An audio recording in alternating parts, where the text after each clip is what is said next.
Ninaipongeza sana Wizara ya Elimu, lakini nawapongeza sana UDOM. Profesa, hii nchi ni ya kwetu. Tukiona leo Mswahili anaaminika kujenga kampasi ya bilioni 20, mimi mwenyewe kama kiongozi, kama kijana, kama Mtanzania nafarijika sana. Na kwa kweli mimi najisikia vibaya sana napoona jengo tu la bilioni 20 kama mahakama hapo anajenga foreign. Sina ubaguzi, lakini ningetamani kuona kwamba sisi mabenki yetu yanajishughulisha kuwaamini wa Tanzania miradi midogo midogo ya bilioni 20, bilioni 40, bilioni 50 tufanye wenyewe. Profesa, ukiangalia mradi wa HITI, wewe mtu wa wizara, HITI nzima project ni bilioni ngapi?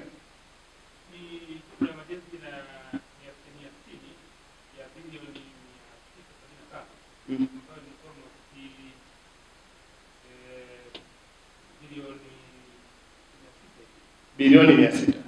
Wazao wangapi wanajenga? Sasa Profesa Mkandara, bilioni 600 tumepata bilioni 20. Hapa ni sahihi. Ndio. Tumepata mzawa mwingine ambaye anajenga Manyara. Ambaye anaitwa Amin. Bilioni ngapi? Ana bilioni 11. Kwa Profesa, kwa sababu tunazungumza sisi kama viongozi na kama Watanzania, out of 600 billion stake ya wazawa sisi tumepata bilioni 20 za kwetu hapa UDOM na 11 bilioni. This is a very serious job. Hatuna sababu, na hawa ambao tunawapa wa foreigner wana ubabaishaji mkubwa kuliko wazawa tunaowadharau. Ubabaishaji mkubwa. Sisi tumeona hapo jengo la mahakama, kaja hapa mtendaji mkuu wa mahakama, kamkuta huyu ana 20% ya ujenzi. Lakini kuna mtu ambaye ni loko anajenga mahakama Simiyu, alikuwa zaidi ya 75% ya ujenzi. Na unaenda hapo bosi, tunawaamini kwa sababu ya rangi nyeupe, na analeta tofali 2000, tripu 2 za mawe, hana roli, tripu 3 za mchanga. Lakini sifa zile zile tuna victimize wa Tanzania wenzetu wenye kampuni. Lakini ujinga ule ambao anaufanya huyu foreigner hatuoni. Kwa mimi Profesa Kusiluka, ile confidence ya kusema huyu hapa amejenga majengo yake UDOM ni proud kubwa. Sasa kajengo tu aka kamili bilioni 20, atujenge mtu mweupe. Nilikuwa naangalia documentary ya Ikulu bora 10 Afrika. Ikawa imetajwa Ikulu ya Dar es Salaam, nadhani Ikulu ya pili au ya tatu. Lakini the beauty kwenye ile documentary ni kwamba Ikulu hii imejengwa na Watanzania wenyewe. That was the beauty part. Hatukutujengea foreign. Nyewe mmeenda China. Sisi tuenda China kwenye mafunzo. Wale kwenye kuwasilisha wamesema vitu vingi sana, lakini ambacho mimi nakikumbuka ni namna walivyokuwa naona fahari kwamba reli ya kwanza alijenga Mfaransa. Baada ya hapo reli zote walijenga wao wenyewe wa China. Sasa era ya HITI bilioni 600. Campus za Dodoma walijenga mifuko. Mimi nadhani kwamba ilikuwa ni experience tosha kwamba you can do. Sasa bilioni 600 zote tumeenda kuwapa watu. Material ya kwao, human resource ya kwao, sisi tumevuna vibarua. Hapo ni temporary vinaisha. Nachosema tubebe hii asila. Ni lazima tugadhabike kwamba ni lazima baada ya ujinga tufikia end kwamba ile hapana. Kama tufanye kwenye barabara bilioni kilomita 10 wanajenga wa Tanzania. Hatubagui mtu kwa sababu hata sisi tukienda kwao hatukompiti hiyo miradi. Kwa hiyo ninachokuomba mkandarasi, tutoe kwenye aibu. Tutoe kwenye hii aibu kwamba tunaweza kufanya sisi. Kwa sababu serikali tuna miradi mingi sana ya ujenzi. Ili tuwe mfano mzuri kesho, ukiharibu Profesa Kusiluka atanosona, waibeba local content, wameishia watu kwa jengo limewashinda. Nyie mko kwenye jengo letu hili. Sio jengo zuri. Kwani hapa kuna mchina ametengeneza ukumbi. Wametengeneza tu watu local. Na hivi viti hapa ametengeneza mtu wa Mufindi. Iringa. Mufindi. Meza hii hapa. Na kuja kufanya setting hivi viti. Na huu ukumbi haujamalizika huko 75% tu. Tukimaliza huko hizo kadhani kwamba huko Ikulu. Hapa hatujamaliza. Ya waamini wa kandarasi wa Tanzania. Kwa sababu huyu bwana hapa anafanya huu mradi. Mkandarasi mshauri Mtanzania. Anayejenga Mtanzania. Saruji atachukua maduka yetu sisi. Watanzania watapata ajira. Sasa Profesa Kusiluka hamna jambo kubwa. Yaani wewe hata ukimaliza mradi sisi kama mkoa tutakupa cheti cha kushukuru kwamba ulimwamini mtu mweusi kujenga huu mradi. Sasa ungekuwa hapa sasa unaongea kandarasi anaongea mwingine kwa hapa na tafsiri. Bilioni 20. No. Hapana. Kwa kweli profesa umetendea haki chuo ni kitu kikubwa. Mimi kwangu nimeona ule uzito kwamba I wish wizara waone kwamba kama huyu mtu ameweza. Kwani tusiwaamini watu?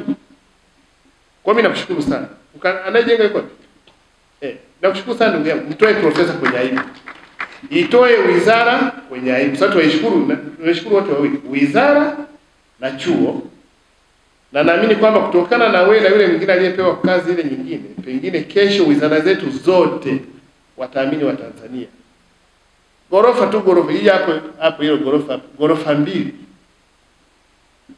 Ambao ni mtu anajenga nyumba yake, tumpe mtu aje atujengee.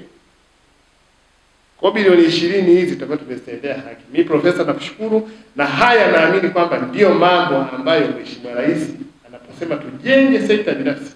Nasikia Rostam Aziz alizungumza vizuri sana. Tutajenga uchumi wetu sisi wenyewe kama taifa. Hakuna mtu wa kutujengea. Lakini ili tujenge uchumi, lazima sisi wenyewe tuaminiane. Mabenki ya waamini wa Tanzania na Watanzania wawe waaminifu kwenye mabenki. Taasisi zenye miradi ziwaamini wa Tanzania. Kwa mimi nimefarijika sana na niwatakie heri. Naamini kwamba hata kuja hapa kiongozi kwanza kugombana na wewe, mbona tumekuwa nje ya mkataba. Tuna miezi hiyo 20 na ngapi ya mwaka mmoja. Piga show mzee usiku na mchana watu waona aibu kwamba it is possible. Inawezekana. Otherwise familia ya UDOM sisi tumewapenda sana. Maki ni Yesu tufungulie mlango wa elimu ya juu kwenye mkoa wetu. Na kwa kweli Profesa Kuruthum ukipima viwanja Profesa VC tumpe kiwanja kimoja cha kumbukumbu. Anasema jamani hiki kiwanja nilipewa kwa sababu nilifacilitate kwenye wakati wangu chuo kikuu cha Dodoma kufungua. Sababu sisi ndio campus ya kwanza ya UDOM. Au mna campus nyingine? Ndio campus ya kwanza. Na hata kwenye achievement ya VC alikuta UDOM ina wanafunzi shule fungapi? Hayo ndio obvious. The beauty ya historia ni kwamba kwenye wakati wake alitoa UDOM Dodoma, ikaenda kwenye campus Njombe. Na mwenyekiti wa baraza la chuo akiwa Profesa Mkandara. Na conference moja pale sio basi kuingia pale kana Profesa Mkandara conference.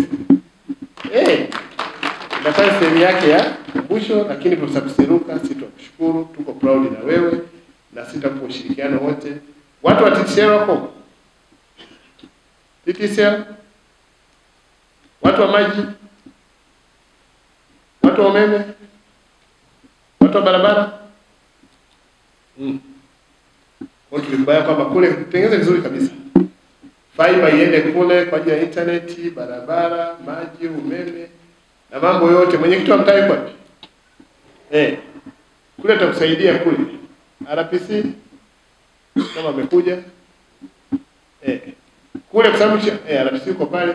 Mtaangalia kamanda, utaangaliana kule kwa sababu tushakuwa na wanafunzi kituo kidogo cha polisi cha huko.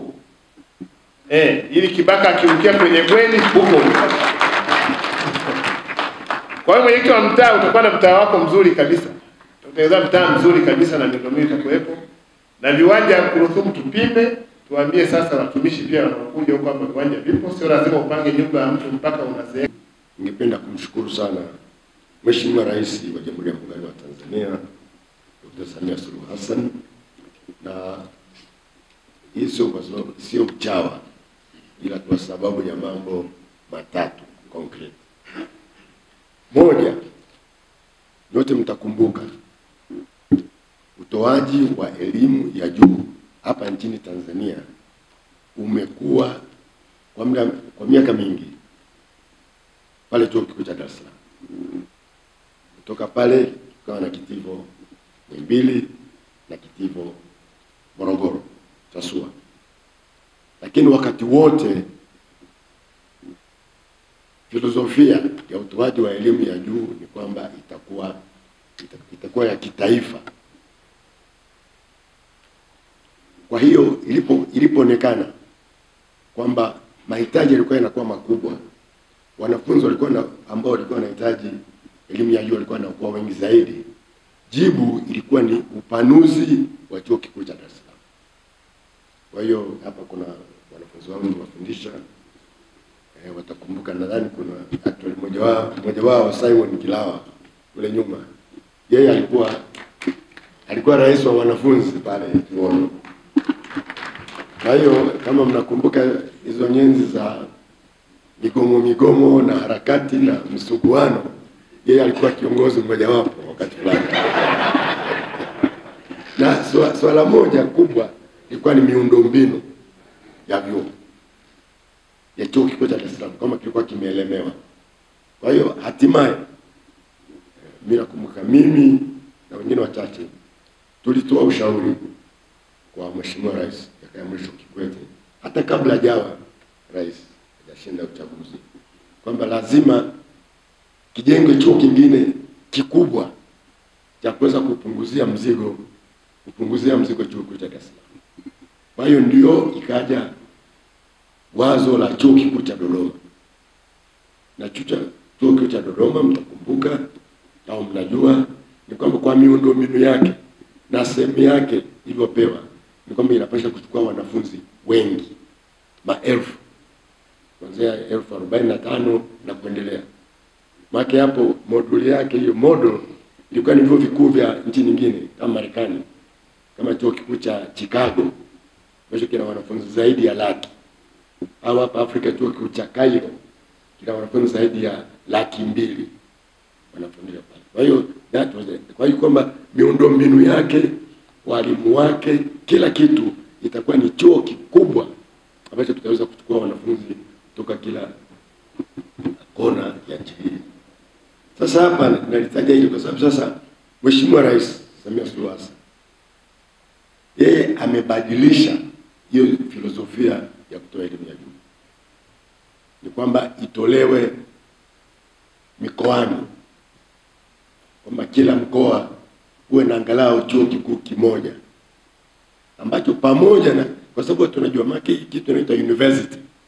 University inatokana na neno universal, kwamba elimu ni ya dunia, ni universal. Lakini pamoja na hilo lazima iwe na local content pale chuo kilichopo. Kwa hiyo Chuo Kikuu cha Dar es Salaam sawa, kina local content yako ni ya Tanzania nzima, lakini uamuzi wa Mheshimiwa Rais Samia Suluhu Hassan na serikali yake ni kwamba pia kuwe na vyuo mikoani ambavyo vitakuwa vinajali na kutia maanani ile hali halisia ya mahali vilivyopo. Kwa hiyo kama tulivyoelezwa hapa, kama mahali penyewe ni kilimo, ni parachichi, ni mining, basi chuo kikuu hicho kilitilie hilo maanani, pamoja na kwamba kisiwe kwamba ni kijiwe cha Njombe, kwamba kitafundisha tu mambo ya Njombe, sio hayo mambo tena ya universal, hapana. Kwa hiyo ni hiyo university, kwa university mambo ya ulimwengu, mambo ya kihistoria yatakuwa bado yanatolewa, lakini kitatilia maanani zaidi hali halisi ya hali kilichopo na mahitaji na maono ya wananchi wakazi wa maeneo hayo, ili kusaidia kuinua uchumi na hali nyingine za sehemu hiyo. Kwa hiyo ndio sababu ya kwanza kutoa shukrani kwa Mheshimiwa Rais Samia Suluhu Hassan. Sababu ya pili ni uamuzi wa kuchukua mkopo chini ya mradi wa HEET ili kuwezesha mradi huu uwezekane. Inawezekana kabisa, wote tunajua hatuna pesa, deni la taifa linazidi kukua na kadhalika. Kwa hiyo angeweza kusema kwamba hapana, hivi vyuo vitajengwa kufuatana na kudunduliza kwa hela ndogo ndogo kutoka kwenye bajeti ya kila mwaka. Lakini Mheshimiwa Rais na serikali yake waliona umuhimu wa kuwa na vyuo hivi vijengwe mara moja bila kuchelewa, ili vianze kutoa huduma ambayo inahitajika na wananchi wetu. Lakini mwisho na tatu, lakini sio kwa umuhimu, ni uamuzi wa kuanzisha mradi huu wa chuo kampasi ya Njombe. Tumeeleza tayari wazee waliotoa ombi kwa Mheshimiwa Rais, na wakati ule kamnyama kalishagawiwa vipaja vikaenda huku, Mbawa huku na kadhalika, lakini Jungu Kuu alikosi mkoka. Kwa hiyo ndio wakaangalia kwenye Jungu Kuu. Mheshimiwa Rais baada ya kukutana na wazee hapa na kadhalika, akaona kwamba basi zitafutiwe hizo fedha zilizobaki ziweze kuwezesha ujenzi wa kampasi hii. Kwa hiyo kwa kweli tunamshukuru sana pia kwa hilo, na ili jukumu tukapewa chuo kikuu cha UDOM kwamba ndio tusimamie ujenzi huu. Kwa hiyo pia naomba kushukuru sana uongozi wa mkoa chini ya Mheshimiwa Anthony Mtaka na wenzie kwa umakini mkubwa wa hali na nguvu ambavyo wameipokea mradi huu na kutoa ushirikiano wa hali ya juu. Kwa kweli hivi ni kwenda beyond ile minimum kuhakikisha kwamba tunafanikisha kazi hii. Lakini pia tunashukuru mapokezi ya huu mradi na wananchi na viongozi wote wa mkoa wa Njombe. Tunafarijika sana na tutahakikisha kwamba tunashirikiana nanyi na tunafanikisha mradi huu. Na pia maki hiyo commitment yenu, hiyo ari yenu, tayari wenu kupokea na kuwezesha huu mradi ufanikiwe, inakuwa ni deni kwetu. Na deni kwetu ni kuhakikisha kwamba tutakuwa na mitaala ambayo itakidhi kiu yenu ya kuongeza ufanisi na kuletea maendeleo. Mwisho lakini sio kwa umuhimu, ningeomba pia kutoa shukrani nyingi sana kwa Vice Chancellor, makamu mkuu wa chuo kikuu cha Dodoma, yes, ambaye sasa ndiye atakuwa pia mwenyekiti wa baraza la board ya campus ya hapa ya Njombe na wenzake. Kwa kweli wamehakikisha kwamba baki sisi tumepewa hii mwisho kabisa, wengine wote walishatangulia, lakini wamehakikisha wanakimbizana usiku na mchana kuhakikisha kwamba ujenzi unaanza, na baada ya mwaka mmoja kuhakikisha kwamba programu zinaanza angalau kwa uchache wake, wakati unatafuta nyenzo nyingine, fedha nyingine kuendeleza programs nyingine. Shukrani nyingi zimetolewa hapa na mimi nitajitahidi kwenda kwa haraka kidogo, lakini shukrani ya kwanza niitoe kwa wananchi wa Njombe kwa sababu mlitumia fursa. Mlipokutana na rais mkaamua kuomba chuo kikuu. Mngeweza kuomba kitu kingine chochote, lakini vingine vyote ambavyo mngeomba vinatokana na chuo kikuu. Kwa hiyo kwa kuomba kupata campus ya chuo kikuu, maana yake mliomba vingine vyote vinavyotokana na elimu na ujuzi na maarifa. Kwa hiyo naomba mjipigie makofi kwenye eneo hili. Lakini kama ambavyo viongozi wote wamesema, kwa kweli tunampongeza na tunamshukuru sana Mheshimiwa Rais. Katika awamu hii ya kujenga campus za vyuo vikuu, hiki ya Njombe ndio ilikuwa ya mwisho.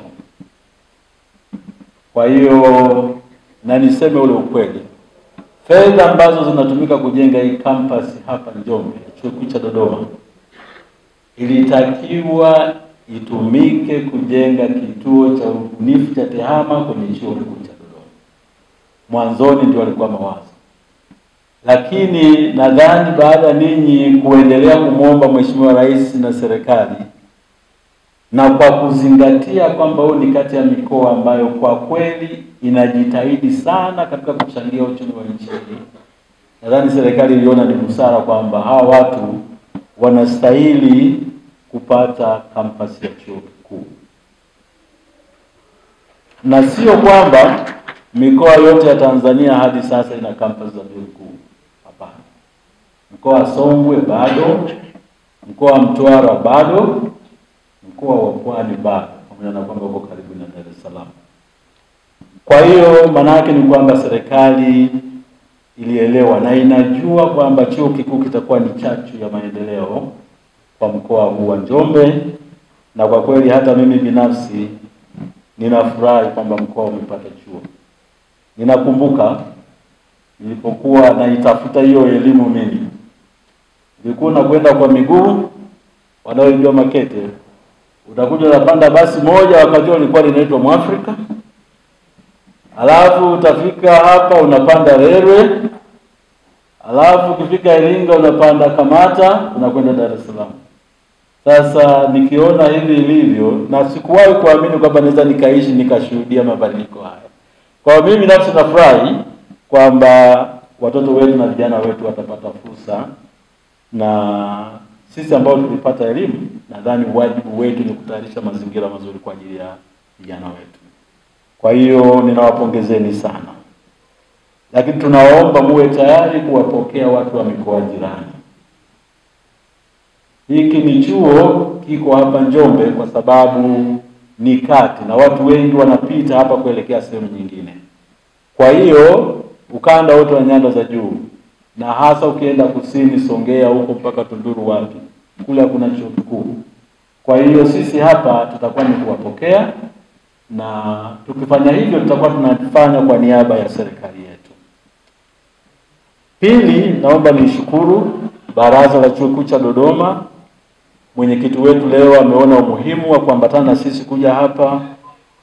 Zile shughuli zetu za mwanzo tulizozifanya, kuja huku kutafuta maeneo, kuja huku kuzungumza na wananchi kupata aina gani ya study na programs zinahitajika, zile hazikuwa hela za mradi wa HIT. Zile zilikuwa ni hela ambazo chuo kilitafuta. Na mmiliki wa chuo anayesimamia kwa niaba ya serikali ni baraza. Kwa hiyo tulipowaambia kwamba kuna uharaka wa kupata hizi hela na twende Njombe, kwa kweli walitupa hizo rasilimali na za kufanya shughuli zingine zote za pale mwanzoni. Napenda pia nishukuru serikali nzima, hasa kwa mkoa wa Njombe. Tulipokutana mara ya kwanza kuzungumzia habari ya mradi huu, viongozi karibu wabunge wote na viongozi wote wa serikali na chama walikuwepo. Hiyo ilitupa inspiration. Na hata kupata ardhi na hati ilichukua muda mfupi sana. Na hata kule nakumbuka kuna kijiji kimoja tulienda kupewa ardhi, tulipopokelewa na wale wazee wa kule kijijini, kwa kweli mimi sikuamini. Na hasa katika maeneo ambayo kilimo ni namba moja, kutoa maeneo huwa inakuwa kazi ngumu sana. Lakini walijitolea na walikuwa naiona furaha yao. Kwa hiyo ninaposema alipokuwa viongozi mnakwenda huko mnauliza chuo kiko wapi, ninaona kwa kweli mlikuwa mnapata stress. Lakini mambo mazuri pia huwa yanataka muda. Kwa hiyo na sisi tulikuwa tunajitayarisha vizuri, ikiwa ni pamoja na kupata mkandarasi ambaye anaaminika. Huyu bwana anaonekana ni kijana, amesema yeye mwenyewe pale campus kuu anajenga madarasa, lakini ameshindanishwa na Mchina. Mchina anajenga jengo jingine. Ukipita Dodoma pita utalinganisha ile miradi miwili. Ndio utaona hoja ambayo alikuwa anasisitiza mkuu wa mkoa kwamba tuwaamini pia wakandarasi wa ndani ni muhimu. Na sio kwamba anajenga pale Yudom peke yake, anajenga Mkwawa, anajenga Mzumbe. Na miradi yote hiyo tumefanya survey tukakuta kwamba inaendelea vizuri. Na sasa amesema mwenyewe huko anajenga nyumbani. Kwa hiyo hatutegemei kwamba viwango na muda wa kazi iliyoko huku itachelewa kwa namna yoyote. Mimi nakupongeza sana Bwana Dickson, kwa kweli umetuinspire sana. Umetuinspire sana. Sana. na nina imani kwa umri wako utapata miradi mingi sana katika nchi hii na utaijenga vizuri.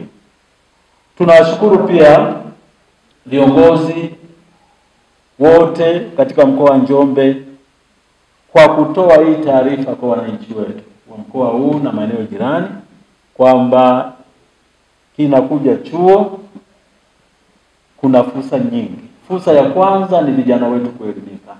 Lakini fursa ya pili ni kama ambavyo wenzangu wamesema. Kwa hiyo ilikuwa ni hatua muhimu. Na kama ambavyo tulisema pale mwanzoni, lengo letu ni kuja na programu ambazo zinaakisi shughuli ambazo watu wa Njombe wanazifanya. Lakini pia tunapata moyo mkubwa kwa sababu kama alivyosema mkuu wa mkoa, wakulima wakubwa hapa Njombe hawana degree yoyote. Hao wanauza miche kwenye nchi zingine hawajaingia kwenye darasa linaloitwa uchumi wala linaitwa business studies wala nini. Maana yake sisi tunatambua tunakuja kuungana na watu wanaojua wanachokihitaji. Kwa hiyo hatutaleta kitu ambacho hawakihitaji kwa sababu tutakuwa tunapotezea muda.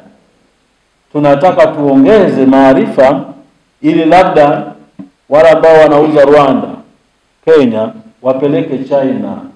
Kwa sababu haiwezekani sisi tukawa tunatumia fedha zetu nyingi kutunua vitu vya China, alafu wao huku wanagundua biashara nyingi. Nimeambiwa leo wamegundua na biashara nyingine wanaoivuna kutoka kwenye miti. Nafikiri tunahitaji wafanyabiashara wakubwa, na kwa rutuba na mali zilizoko huku nina imani kwamba tukiunganisha ufahamu ambao watu wetu wanao na ule ambao na sisi tutaleta kama chuo kikuu na wadau wengine, kwa kweli mikoa wetu na mikoa ya jirani itakwenda mbali kwa kasi. Na tunawapongeza sana wananchi na viongozi ambao wakati timu yetu imekuja kukusanya maoni ya maeneo gani wanadhani tunahitaji kuleta stadi, walitoa mawazo mazuri sana. Sisi ambao hatukuja huku, lakini walipokuwa wanatupa mrejesho, ilionyesha kwamba watu wanafanya vile vitu wanataka wanachokihitaji. Hawataki tuwaletee hapa nadharia. Na sisi hatuna intention ya kuja na chuo ambacho kinaleta nadharia. Miaka ya nadharia imeisha. Sasa hivi ni miaka ya vitendo, ni miaka ya ubunifu, ni miaka ya amali, na ndiyo sera ya serikali ya sasa. Na tunaomba tutakuja tena kuja kuonyesha aina gani ya program kabla tujazipeleka kwenye tume ya vyuo vikuu kwa ajili ya kupewa ithibati. Tutaleta mrejesho kwamba kwa kuanza tunaanza na program zipi. Tunaomba muendelee kutoa maoni. Kama tulikuwa tujawaelewa vizuri wakati tunakusanya maoni na tukaleta kitu tofauti, bado tunawakaribisha katika kutoa maoni ili kufanya maboresho. Kwa wananchi wa Njombe, fursa zimetajwa, ziko nyingi. Na mkuu wa mkoa nashukuru, nilikuwa sina kiwanja Njombe. Kwa hiyo nashukuru kwamba muhusika atanipa kiwanja na atanipa mahali pazuri tu. Nina imani itakuwa hivyo, hawezi kunipa mahali pabaya. Nashukuru sana. Napenda pia nitoe shukrani kwa mshauri elekezi Y&P Architects ambao ndio wasimamizi wa mradi, ndio walifanya michoro, na tumeendelea kushirikiana nao kwa wakati wote, lakini watasimamia ujenzi. Na kwenye hili la usimamizi wa ujenzi, ninaomba sisi wote tuwe wasimamizi wa ujenzi. Kwa maana ya kwamba piteni pale mnavyoona wanajenga, angalieni kama kuna kitu kinaonekana kinapinda, na humu kuna wajenzi pia.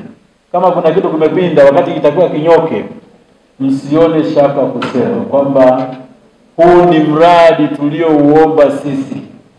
Na kwa maana hiyo wewe unaye kuja kufanya kazi hapa, waajiri wako wa kwanza ni sisi tuliokuwa na wazo. Nina imani tukiona kwamba tuna wajibu huo, ni hakika tutakuja na kitu kizuri na kitu kinachopendeza. Na tumesema hii ni awamu ya kwanza, na tunashukuru kwa ile site ambayo umetupa. ni nzuri sana, kwa maana iko juu, na kwa hiyo kadri magorofa yanavyopanda, nafikiri watu wakiwa wanafika Makambako watakuwa wanaziona. Kwa hiyo watakuwa wanajua tunakwenda mahali ambako kuna watu wamejipanga vizuri. Na kwa mkandarasi, ninaomba pamoja na sifa tulizokupa, bado ujue unadaiwa jambo kubwa. Huku watu wana uchumi mkubwa kama ulivyoambiwa. Kule Dodoma tunakaa kwenye nyumba zilizojengwa na watu kutoka huku. Kwa hiyo watakupa. Sasa na sisi tumekuja kukutangaza. Tumekutangaza ili fursa nyingi zije kwa ajili yako, na tuna imani kama ambavyo umeonyesha sasa hivi ni kwamba hii shughuli itakwenda vizuri. Tunatamani ndani ya mwaka moja hii kazi imekamilika na sisi tuanze kufanya kazi na wananchi hawa kwa ajili ya kuelimisha. Kwa kumalizia, napenda kuwashukuru wote kwa umoja wenu, hata kwa kuwepo leo hapa. Najua mmeacha kazi nyingi, lakini mmekuja kushuhudia hii shughuli ambayo ni kubwa. Kwa upande wetu mimi nasema ni kubwa sana, hata mimi mwenyewe naiona ni kubwa. Itatusaidia kama mkuu alivyosema kwamba kuna takwimu zinazoonyesha kwamba kuna udumavu mkubwa katika ukanda huu. Na mimi kuna wakati nilikuwa na doubt hizi takwimu. Sisi watu wa huku wengine ni wafupi tu, lakini mtu aliyedumaa huwa sio rahisi kuwa profesa. Huwa sio rahisi. Kwa hiyo ni ufupi unaotokana na vinasaba. Lakini kusema wewe ukweli, sidhani kama watu wa huku wana utapia mlo kwa kiwango hicho. Tumeona maeneo ambako watu wanatakiwa wawe na utapia mlo. Sasa si maprofesa huwa tunabisha kwa takwimu. Ila hizi nafikiri nitaendelea kutetea kwamba tusichanganye udumavu na vinasaba vya ufupi ambavyo watu wengine huku wanavyo. Lakini kusema ule ukweli, nina imani kwamba tutakwenda na mradi huu vizuri, na imani ukifanya vizuri serikali itaona fursa sababu ya kuongeza na awamu nyingine, na nina imani kwamba ukanda huu pia utakuwa ni ukanda ambao elimu ya juu sio changamoto ambayo vizazi vyetu watazipata. Jamhuri ya Muungano wa Tanzania. Mheshimiwa Mkuu wa Mkoa na Meza Kuu, mimi ni Hannington Kagiraki, ni injinia wa miradi ya IT na ni mratibu wa portfolio ya majenzi katika mradi huu wa IT kitaifa. Hapa nimekuja kumwakilisha mratibu wa mradi wa IT kitaifa Dr. Kennedy Hosea. Wizara imenituma niwapongeze Chuo Kikuu cha Dodoma kwa namna ambavyo wameweza kuitikia wito na kupokea maelekezo kama yalivyotolewa na kuyafanyia kazi kwa ufanisi mkubwa, na hatimaye leo mbegu iliyokuwa ikitafutwa kupandwa na shamba limepatikana na inapandwa rasmi leo katika mkoa wa Njombe.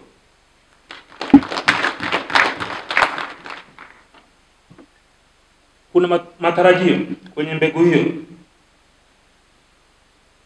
Mradi wa IT na wizara unatarajia kwamba huu mradi ufanyike katika muda uliokubaliwa kimkataba ambao tayari imeshatajwa kwamba ni siku 365.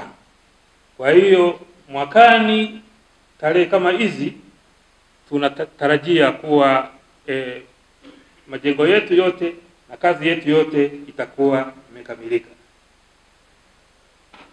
Wizara inasisitiza hivyo kwa sababu gani? Baada ya huo muda wa mradi kupita, kuna uwezekano mkubwa kabisa kwamba chuo hakitakuwa na access, hakitakuwa na uwezo wa kufikia pesa kwa ajili ya kulipa kazi ya mkandarasi iliyochelewa. Kwa hiyo huu ni ujumbe mahususi kwa mkandarasi kwamba kazi aliyoifanya ahakikishe kwamba anaitimiza katika muda uliopangwa, alipe kwa wakati, asije kuleta usumbufu hapo baadaye ambako fedha zitakuwa haziwezi kutoka. Jambo la pili ni kwamba Chuo Kikuu cha Dodoma hakitategemea visingizio vyovyote kutoka kwa mkandarasi anayetekeleza mradi, kwa sababu mkandarasi huyu huu sio mradi wake wa kwanza katika miradi hii ya HEET, ni mradi kama watatu, na mshauri wake vile vile yeye sio mradi wake wa kwanza. Kwa hiyo wanajua kabisa hatua gani ya kuanza nayo na hatua gani ya kumalizia. Wanao uzoefu wa kutosha sasa wa kutekeleza miradi hii bila kukwama.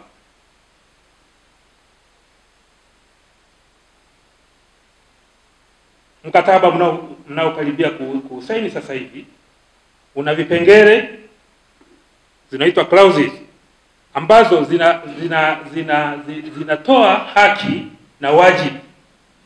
Haki kwa anayefanya kazi lakini na wajibu wake. Haki kwa anayefanyiwa kazi lakini na wajibu wake.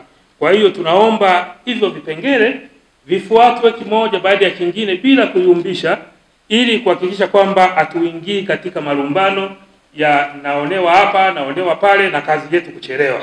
Watu wa Njombe wanaisubiri hii kazi kwa hamu na taifa linasubiri hiki chuo kwa hamu sana. Pia tunatarajia ubora unaoakisi hizi gharama zinazoingiwa. Tunategemea kazi nzuri kutoka kwa mkandarasi na mshauri wake kuhakikisha kwamba majengo yetu yanakuwa kivutio, sio kwa muda mfupi tu, lakini aweze kugive test of time, tuweze kupata thamani ya pesa, tuweze kuwa na majengo ambayo yatavutia bila kuwa na gharama nyingi za ukarabati na matengenezo hapa ya pale yasiyokuwa ya lazima. Na mwisho, wizara inawaomba kuhakikisha kwamba maelekezo yote yatakayotolewa na wabia wa maendeleo kama Wizara ya Elimu, Benki ya Dunia na washirika wa karibu wa mradi kama Sekretarieti ya Mkoa, kuhakikisha kwamba yanafuatwa barabara ili kuepukana na mambo yote ambayo yanaweza kujitokeza, kwa kuzingatia kwamba huu ni mradi ambao uko nafadhiliwa na World Bank, una mahitaji yake. Tuhakikishe kwamba hayo masharti na maelekezo mbalimbali yanayotolewa na wabia yanafuatwa. Na hizo ndizo salamu kutoka mradi wa HEET na Wizara ya Elimu. Asanteni. Tofauti ambapo tuna kampuni ya Agrineb kama engineer wa services kwa maana ile mifumo katika majengo yetu, lakini tuko pia pamoja na kampuni ya Acosave ambayo ni QS, hao ndio wakadiriaji wa gharama za ujenzi, pamoja na kampuni ya Lomo ambayo ndio structural engineer kwa maana kwamba ile mifumo ya uimara wa jengo. Kwa utambulisho tu mfupi, naomba niseme tu machache kwenye kikao hiki cha leo, ambapo sisi kama washauri elekezi, la kwanza kabisa tunaishukuru Chuo Kikuu cha UDOM kwa kutupa fursa hii ya kuweza kusimamia ujenzi huu kuanzia mwanzo wa utekelezaji kwa maana ya design stage mpaka leo inasainiwa mkataba kwa ajili ya kuanza ujenzi wa kampasi ya hapa Njombe kwa ajili ya UDOM. Bali na shukrani hizo, niseme pia kwamba kutokana na imani ambayo tumepata kutoka kwa UDOM, sisi kama washauri elekezi tunaahidi kwamba tutashiriki kikamilifu katika kutekeleza mradi huu, ambapo tunaahidi kwamba tutatekeleza mradi huu kwa wakati kama ilivyosemwa na aliyepita kwamba mradi huu ni wa mwaka mmoja. Kwa hiyo tunategemea mkandarasi tutakuwa pamoja kwenye utekelezaji wa huu mradi kwa muda ambao uko kwa ajili kwa muktadha wa mkataba wetu wa mwaka mmoja. Lakini kingine tunachoweza kuahidi ni kwamba UDOM wategemee kupata kazi yenye quality ile ambayo tunaitegemea. Quality ya kazi itakuwa ni nzuri, pamoja na ile gharama ya ujenzi kwa mujibu wa mkataba. Tunategemea mpaka kufika mwisho wa ujenzi tunakabidhi mradi huu, basi ile value for money ambayo client wetu wameweka kwenye mradi huu itaonekana. Kwa machache tu niseme ni hayo. Nitoe shukrani zangu kwa kukaribishwa na kupewa fursa hii ya kuzungumza nanyi. Asanteni. Ni kwa muda mrefu Njombe imekuwa inahitaji sana kupata chuo kikuu, na leo hii tunakuja kushuhudia kile ambacho tumekitafuta na tumekiomba kwa muda mrefu. Lakini kabla sijaendelea, nichukue nafasi hii kumshukuru sana Rais wa Jamhuri ya Muungano wa Tanzania Dr. Samia Suluhu Hassan ametibu kiu ya watu wa Njombe. Waliomba na amewajibu, si jambo dogo. Inaonyesha kabisa utii wa serikali yake kwa watu wote wanaohitaji. Kinachowezekana anatoa majibu, na hii kwetu kama wana Njombe imetupa faraja kubwa sana. Na kama Chama cha Mapinduzi tunaona kabisa kila changamoto ambayo inajitokeza kwenye mkoa wa Njombe tunapata majibu kadiri vile tunapokuwa tumeomba. Lakini pende kushukuru sana mkuu wa mkoa kwa jitihada zako za kufuatilia sana zoezi hili mpaka linafanikiwa. Kuomba ni hatua moja, lakini mpaka nafikia hatua kufanikiwa ni hatua nyingine. Mkuu wa mkoa, asante sana. Lakini washukuru sana wote wazee walioungana siku hiyo kumuona Mheshimiwa Rais na kuomba chuo hiki. Haikuwa kazi ndogo, muomba nafasi yake na baadaye mkuu kuipokea. Na leo nakuja kushuhudia utiaji wa saini mradi huu. Ni washukuru sana wote ambao wamepata nafasi ya kuwepo siku ya leo. Lakini nini maana chuo hiki kwetu wana Njombe na kama sisi mko na nafasi yetu, tunatekeleza ilani yetu. Ni jambo jema kabisa. Hatuwezi kuwa na mji mkubwa kama huu Njombe na inavyoendelea hatuna chuo kikuu. Tuna changamoto nyingi sana kwa maana uelewa kwa baadhi ya mambo mbalimbali ambayo yanakuja. Mambo yanakuja kwa wingi kwa wakati mfupi sana. Tunazungumza miradi ya uchimbaji wa madini, lakini bado hatuna chuo kikuu kinachoweza kutoa nafasi ndogo ndogo kwa maana ya elimu ndogo ndogo ya muda mfupi, miezi mitatu, miezi 6, watu wakaendelea. Lakini pia tumekuwa na mazao mapya kabisa kwenye mkoa wetu. Tunazao kubwa kabisa la kimkakati kama parachichi, mpaka ninavyoongea sasa bado hajawa na utaalamu wa kutosha. Tumekuwa tunazalisha lakini sio bora ule unaotakiwa. Tuna imani kwamba ujio wa chuo hiki sasa unaenda kutatua changamoto ambazo wakulima wa Njombe wanapambana nazo. Lakini tunazalisha chai nyingi sana. Bado pia tumekuwa na chai ambayo haipokeleki vizuri. Inaonekana bado kuna maeneo hatufanyi vizuri. Ni imani yangu kama Chama cha Mapinduzi ujio wa chuo hiki unaenda kupata majibu au majawabu ya changamoto ambayo kilimo kinapambana nayo kwenye mkoa wetu wa elimu. Lakini niseme nini zaidi ya maombi?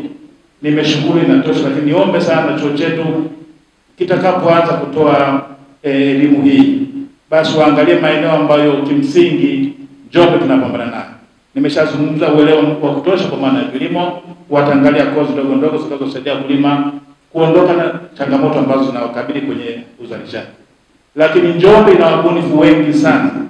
Wengi sana. Tunaona maeneo mengi ambao wabunifu wapo lakini hawapati nafasi ya kuongeza uelewa wao juu ya kile ambacho wanakibuni.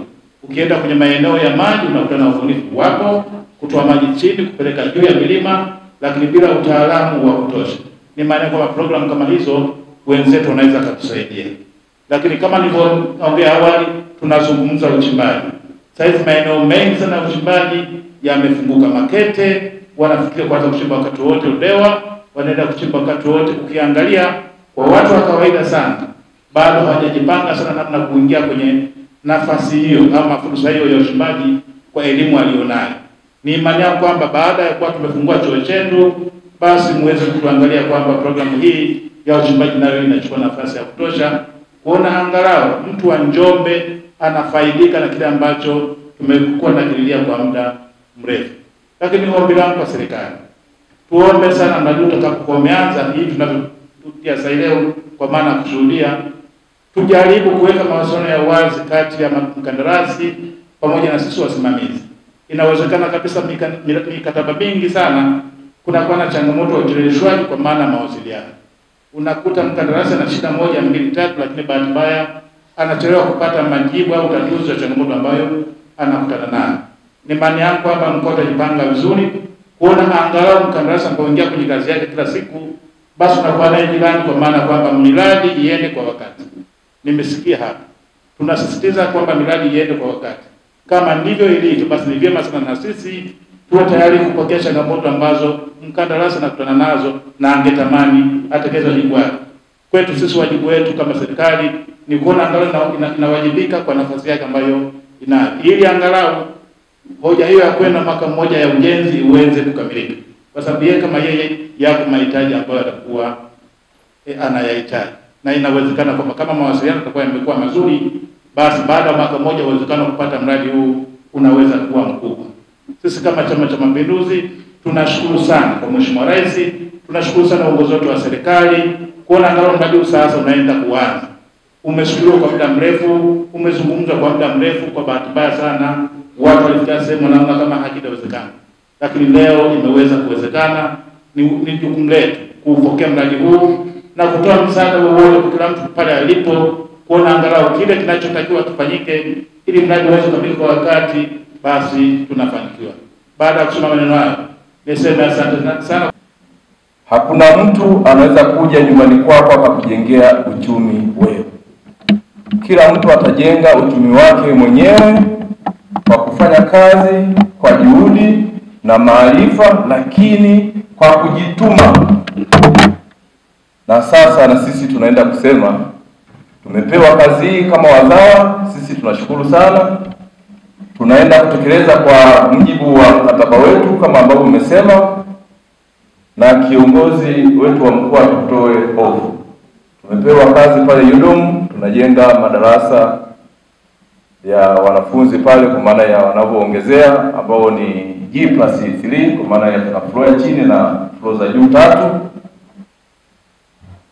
Na ninaamini inawezekana hilo limefanya tukapewa. Sijui mchakato wake ukoje, lakini sisi tumefanya kazi ile kwa uaminifu na naamini na wao pia wanafurahi. Sasa huku ni kwetu. Mimi ni Muhehe, natoka Mafinga. Kwa hiyo si tu tumepata uchumi kwenye nchi ya Tanzania, tunapata uchumi kwenye nyanda za juu kusini. Mmepata mtoto wenu, ni kijana wenu, mnitumie na mimi niko tayari kutumika. Na niwaahidi tutafanya kazi usiku na mchana ili tuendeleze uchumi wetu wa nyanda za juu kusini. Nichukue nafasi hii kushukuru sana Profesa Kusiluka. Umetupa kazi ya kwanza, tumefanya. Umetupa kazi ya pili. Tunawashukuru sana. Na Mheshimiwa Mkuu wa Mkoa, nikutoe hofu. Umesema tufanye kazi usiku na mchana. Na sisi tuko tayari kufanya kazi usiku na mchana. Tuombe tu kama pale jirani kutakuwa hakuna umeme na maji, maana ndio vinavyotuweza kufanya sisi tukakimbia. Watusaidie wale ambao watakuwa wahusika kwenye hiyo sekta kwa maana ya tupate maji mapema, tupate umeme mapema ili tuwezeshe kufanya kazi usiku na mchana. Kwa site possession itafanyika leo kwa sababu mshauri wetu yupo ambaye ndio msimamizi wetu mkuu. Kwa hiyo naamini leo tukikabidhiwa na sisi tutaanza kufanya preparation kwa ajili ya kuleta mitambo kwa ajili ya kwenda kutoa vile visiki ambavyo viko pale mapema kabisa. Na niseme leo ni Jumatatu. Mungu akitupa afya na uhai, wiki hii lazima tufikishe mitambo pale.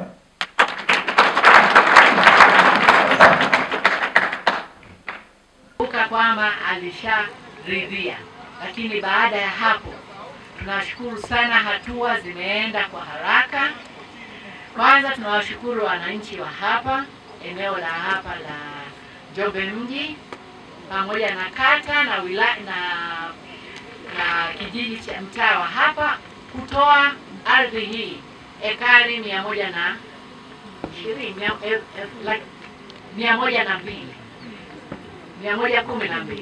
Kwa hiyo hizi eka zimetolewa bila fidia. Wao wanachotaka kuona chuo kikuu kimekaa hapa kwa sababu wanathamini sana elimu ambayo wataenda kupata watu wao kutoka mkoa wa Njombe wote. Tunataka wapate elimu hapa, elimu ambayo inaendana na mazingira ya Njombe. Kwa hiyo sekta zile zote ambazo zitapata msaada wa kufundishiwa watoto na wanafunzi wetu, tunahakika mkoa wa Njombe utaenda kuboreka zaidi. Kwa hiyo hilo ndio shukrani kubwa tunazozitoa. Kipekee tunapenda kushukuru University ya Dodoma. Leo tumefikia hatua nzuri, tunaenda kusaini huu mkataba. Na huu mkataba tunaamini kabisa mkandarasi aliyepatikana ni mzawa, pamoja na msimamizi naye mshauri naye ni mzawa. tunaamini uzalendo utakuwa ni kwa kiwango kikubwa. Tunaomba tushirikiane kwa pamoja. Rangi zile halisia za mkuu wa mkoa nafikiri hamtataka kuziona, sababu mkuu wa mkoa nadhani hapa ameshachukua picha zenu zote na anaenda kumkabidhi RPC. Akipita hapa ndio utaratibu wake, akipita hapa anakuja kuangalia kazi, hakuna hapa, hamtaeleweka. So, mchanga, vifaa vyote vya ujenzi vinapatikana, viwanda vipo vingi sana, halmashauri zetu zote zina viwanda vya kutengeneza tofali. Ninaamini kabisa na wao watapata angalau oda za kudeliver. Lakini pia na wananchi wa hapa mjini, viwanda ni vingi sana, naombeni muwape kazi. Viwanda vya furniture pia vipo. Tunataka vile viwanda mwaka huu viende kukua, viweze kuzalisha na viweze kusupply. Tukitoka hapa tunasifia ni original na original katika kila eneo. Tukifanya hilo, naamini tutakuwa tumeshikamana pamoja katika kujenga uchumi wa mkoa wetu wa Njombe. Asanteni sana. Kubwa sana hasa katika mradi huu wa ujenzi wa chuo kikuu. Ni mradi ambao waliusubiri kwa hamu sana. Hatimaye leo kwa kweli wananchi wote watakuwa na furaha kubwa. Nimeona simu zinakuwa nyingi sana, wananipigia simu kwamba Mheshimiwa Mwenyekiti, tunaona huko magari na nini, lakini wakipata taarifa hii ni kuhakikishia Mheshimiwa Mkuu wa Mkoa, wananchi watafurahia sana.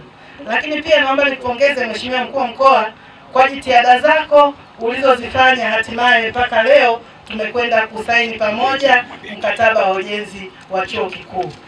Binafsi namshukuru sana pia Mheshimiwa mama yetu mpendwa, jemedari wetu, Mheshimiwa Rais wa Jamhuri ya Muungano wa Tanzania Daktari Samia Suluhu Hassan. Ametukumbuka wana Njombe, amesikia maombi yetu. Ninasema asante sana, nashukuru sana. Asante Mheshimiwa. Mkoa nimependa test tune uliyozungumza. Ile tune ndio inasababisha watu wanasema bwana Ajili Mwinyi atasimamia vizuri. Umeongea vizuri sana. Yaani wewe unastahili kabisa kuwa mshauri mwelekezi wa mradi. Na kama alivyosema rasmi mwenyekiti wa baraza la chuo, RPC kwa hapa tuna mtu wa TAKUKURU, tuna RPC, tuna mtu wa usalama, tafsiri magereza, uhamiaji. Tafsiri aliyosema ni kwamba wote tumekuja hapa kwenye jambo jema. Wote tuna furaha, tumekula chakula pale vizuri, wote maneno mazuri yametoka. RPC kaja hapa kwa raha zake kushuhudia, bwana magereza kwa raha zake, mtu wa TAKUKURU kwa raha zake. Sasa huyu bwana amesema wiki 2 mobilization. Commitment ni mwaka mmoja. Inafika mwezi wa 12 sasa. Tuseme labda mwezi wa 9. Maana mwezi wa 9 wa 10 tuna ugeni wa Mheshimiwa Rais. Mnaanza kutafuta mradi sasa. Huyu bwana apatikane kwenye simu. Alikuja hapa na katapila mbili akaziweka hapa. Huyu bwana anamtafuta, anamwambia unajua mimi advance leo nilipa haitoshelezi. Kwa hiyo ule wali tuliokula leo, sasa kazi ya RPC sasa, ubunge wanasema kwamba tunajigeuza kuwa kamati. Sasa RPC anajigeuza kwa jukumu jipya. Na kumtafuta wewe bwana. Hivi vitakuwa na waandishi wa habari leo kwa Njombe, mradi umezinduliwa hivi na hivi, sasa inakuwa mkandarasi aliyejenga kiwanda cha Dodoma tawi la Njombe akamata.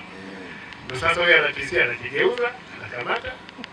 Yule mtu atakukua anajigeuza, anabeba maelezo, magereza nayo anajigeuza.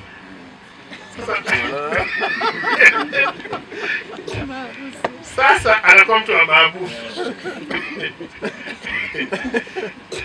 Maanake ndio uzoefu ambao tumepata. Na watu wameteke advantage ya huo mapungufu hayo kuwanyima wazawa kazi. Hayo mapungufu. Ndio watu wasema huyu bwana amtoe, akitoe chuo kwenye aibu, aitoe wizara ambayo imemwamini kwenye aibu, kwa sababu profesa milioni 600 kwenye hela zaidi tumetumia milioni 31 tu kwa wakandarasi wazawa. Kwa hiyo bwana abebe hiyo hasira kwamba sisi wote tungetamani matokeo mazuri. Tungetamani sana matokeo mazuri. Yaani huyu bwana akiweza kumaliza kabla ya muda ambao mliutarajia. Akaja hapa siku Mheshimiwa Rais naamini hata mkuu wa chuo alikuwa kwa nafasi kama Mheshimiwa Rais, mradi huu umejengwa na Tanzania mzawa na mshauri mwelekezi mzawa, inakuwa jambo lenye ufahari. Lakini akikamatwa akawekwa lock up, amedamage kampuni, mabenki hata mwamini tena, na tunaanza kunyosha vidole yako hapa wazawa wetu wameshindwa. Kwa hiyo sisi tunasema kwamba tungetamani sana ile dhamira uibebe, kwa sababu wenzako wote tunawapa support. Bahati nzuri mwenyekiti, tumekuja siku nzuri, hali ya barabara kila mtu amebeba, kila mtu anakwama, kila mtu magari yanabaki kule. Kwa hiyo tumeona kwamba site haifikiki. Na wale watu wa maji na wa umeme wote tumekuja site, tumepaona. Mimi naamini ile sehemu ya serikali tutafanya yala boni ya kwetu sisi, yala boni ya chuo tutafanya yala boni ya kwetu. Lakini hata sisi bwana, tunatakia kila la heri, tunakupa ulinzi wote, hatuna ulinzi wa kichawi, tuna ulinzi wa kiserikali kwa Mungu, kwamba hii kazi ifanye vizuri. Na tumefurahi kwa kweli presentation hii ambayo imefanyika hapa ni nzuri sana, na watu wote wa Europe ambao mtakuja huku, jisikieni mko mahali pazuri. Hii hali ya hewa kuipati mahali popote Tanzania. Na huku kuzeeka huku sio kwepesi sana. Hali ya hewa hii nzuri, ukipata kahawa yako vizuri kabisa, inaenda vizuri tumboni. Kwa hiyo tunashukuru. Baada ya hapo nimependa test tune uliyozungumza. Ile tune ndio inasababisha watu wanasema bwana Ajiri Mwinyi atasimamia vizuri. Umeongea vizuri sana. Yaani wewe unastahili kabisa kuwa mshauri mwelekezi wa mradi. Na kama alivyosema Rasi, mwenyekiti wa baraza la chuo, anapisie kwa vipi? Hapa tuna mtu wa TAKUKURU, tuna PC, tuna mtu wa usalama, tafsiri magereza, uhamiaji. Tafsiri aliyosema ni kwamba wote tumekuja hapa kwenye jambo jema. Wote tuna furaha, tumekula chakula pale vizuri, wote maneno mazuri yametoka. PC kaja hapa kwa raha zake kushuhudia, bwana magereza kwa raha zake, mtu wa TAKUKURU kwa raha zake. Sasa huyu bwana amesema wiki 2 mobilization. Commitment ni mwaka mmoja. Inafika mwezi wa 12 sasa. Tuseme labda mwezi wa 9. Baki mwezi wa 9 wa 10 tuna ugeni wa Mheshimiwa Rais. Mnaanza kutafuta mradi sasa. Huyu bwana apatikane kwenye simu. Alikuja hapa na katapila mbili akaziweka hapa. Huyu bwana anamtafuta, anamwambia unajua mimi advance leo nilipa haitoshelezi. Kwa hiyo ule wali tuliokula leo, sasa kazi ya RPC sasa, ubunge wanasema kwamba tunajigeuza kwa kamati. Sasa RPC anajigeuza kwenye jukumu jipya. Na kumtafuta yule bwana. Hivi vitokea na waandishi wa habari leo kwa Njombe, mradi umezinduliwa hivi na hivi, sasa inakuwa mkandarasi aliyejenga kiwanda cha Dodoma tawi la Njombe akamatwa. Ndio sasa yule RPC anajigeuza, anakamata. Yule mtu atakukua anajigeuza, anabeba maelezo, magereza nayo anajigeuza.